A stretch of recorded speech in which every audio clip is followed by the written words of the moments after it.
La FRCA, le GDS, l'ARP et le CIRAD vous présentent Terre d'ici, spécial Rita Animal.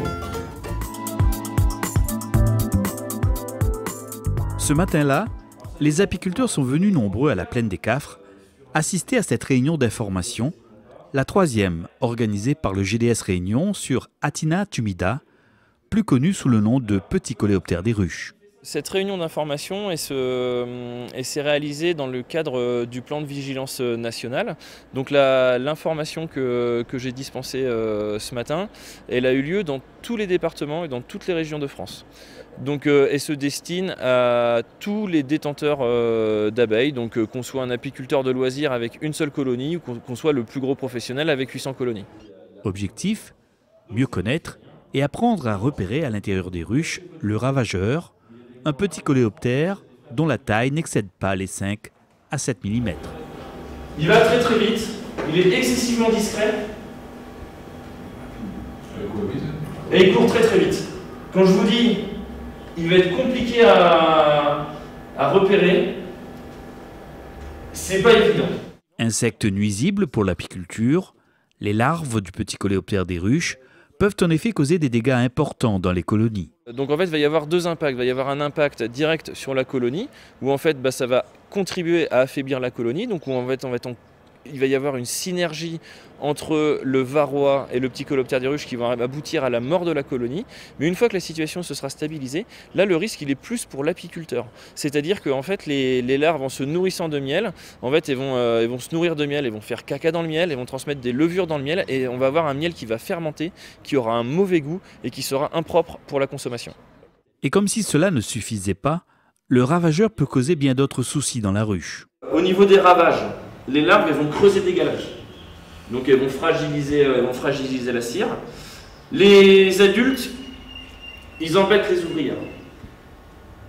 Mais par exemple, chez les abeilles africaines, le petit coléoptère des ruches, c'est un parasite normal de la colonie. Un tableau bien sombre qui heureusement ne concerne pas notre île. Pour l'heure, le petit coléoptère des ruches n'est pas présent à La Réunion. Donc ce petit coléoptère des ruches, il est présent un petit peu partout sur la planète. Donc il y a un plan national d'urgence parce qu'en fait il est proche de la France métropolitaine puisqu'il est installé en Italie depuis 2014 et plus près de nous depuis 2015 à l'île Maurice et vraisemblablement il est indigène à Madagascar. Donc l'idée c'est de pouvoir informer tout le monde, de savoir comment le reconnaître et de pouvoir agir en conséquence et notamment de pouvoir le signaler au GDS et au service de l'État. Face à cette menace potentielle, la vigilance des apiculteurs reste de mise. Voilà, nous devons tous simplement respecter la réglementation. Il y a des mesures collectives et des mesures individuelles de contrôle et donc c'est de la responsabilité de chacun. Donc moi je compte sur vous, apiculteurs réunionnais, pour ne pas importer d'abeilles de nulle part. C'est toujours intéressant d'avoir des informations hein, et on ne préfère pas que ces petits insectes arrivent sur l'île, hein, mais au moins je suis là surtout pour ma culture générale et savoir un petit peu comment cet insecte se développe et après voilà, mais on ne souhaite surtout pas qu'il arrive sur l'île.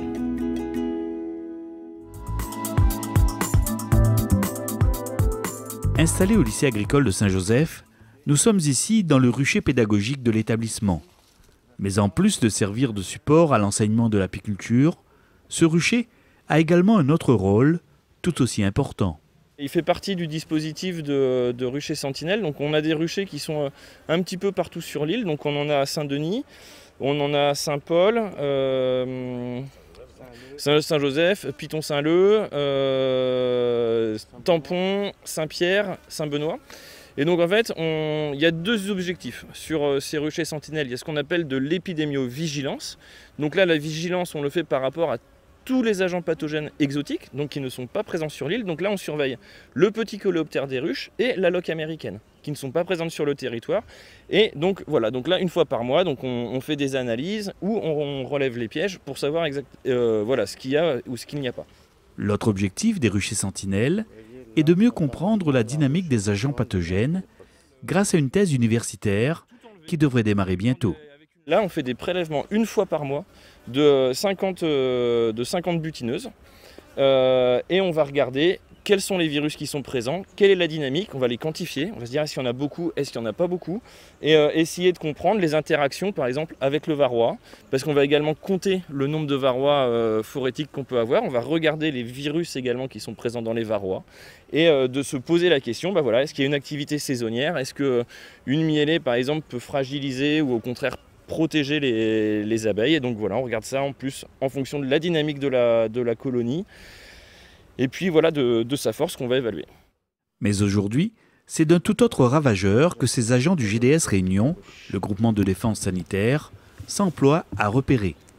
Un insecte minuscule, mais qui peut causer de gros dégâts, le petit coléoptère des ruches. Là, on a mis de l'huile aussi pour que les insectes restent dans le piège. Voilà.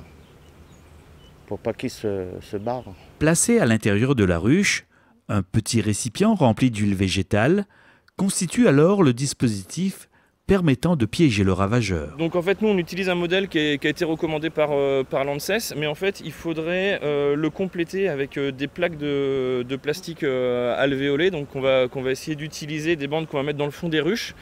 Et en fait il faudrait également compléter ce dispositif là par une recherche active du parasite, en fait par exemple tous les trimestres ou des choses comme ça, c'est-à-dire qu'on enlève on va enlever tous les cadres. Donc voilà, il faut qu'on trouve aussi le bon moment, parce qu'il y a des moments où les abeilles elles risquent d'être un petit peu agressives. Parce que là par exemple, comme elles ont un petit peu de ressources, elles sont un peu agressives les abeilles, donc c'est pas forcément l'idéal pour le faire en ce moment. Mais tout enlever, et puis prendre avec une lampe torche, regarder si on voit le parasite ou pas dans la ruche, quoi. Vigilance face au petit coléoptère des ruches, mais surtout action contre le varroa que les apiculteurs doivent désormais combattre régulièrement. Tu vois, là tu as des beaux symptômes de varrose. Là il y a du couvain, il y a beaucoup, c'est très pondu. Mais pour autant, là tu as du vieux couvain. Là tu as un varroa qui se balade. Tu as des opercules qui sont percés, donc ça veut dire des nymphes ou des grosses larves qui sont mortes. Et donc voilà, donc ça c'est typiquement des images qui incitent à la prudence, parce que là tout le reste c'est pondu. Donc ça veut dire ça va être autant de place idéale pour que le varroa puisse aller faire son cycle de reproduction.